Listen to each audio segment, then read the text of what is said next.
Hello, আসসালামু আলাইকুম guys, কেমন আছেন? সবাই ভালো আছেন নি?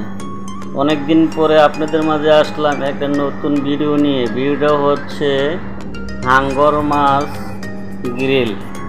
দেখেন দর্শক ভাইয়েরা, আমি কীভাবে হাঙ্গর মাছ গ্রিল করলাম।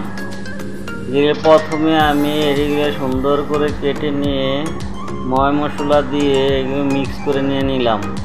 এরপরে আমি এগুলারে ফ্রিজে রেখে দেব। রেখে দেওয়ার পরে প্রায় আধা ঘন্টা পরে আমি এগুলো বাহির করে গ্রিল বানাবো। দেখেন দর্শক ভাইয়েরা, গ্রিল বানাবার সময় যে তরতিব করা লাগে তা আমি ভিডিও করি নাই, তাই গ্রিল করবার সময় আগুনে দিয়ে গ্রিল করতে অল্প একটু ভিডিও করলাম। দেখেন দর্শক ভাইয়েরা, কীভাবে আমি এটা গ্রিল করলাম। প্রথমে এগুলো আমি মিক্স করে মশলাগুলা এই মাছগুলা আমি জালির মাধ্যমে দিয়ে দিলাম।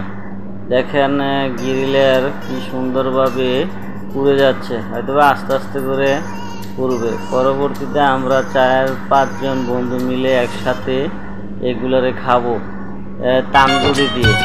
ওকে দর্শক, যদি আমার ভিডিও ভালো লাগে লাইক কমেন্ট শেয়ার করবেন। ওকে, আসসালামু আলাইকুম।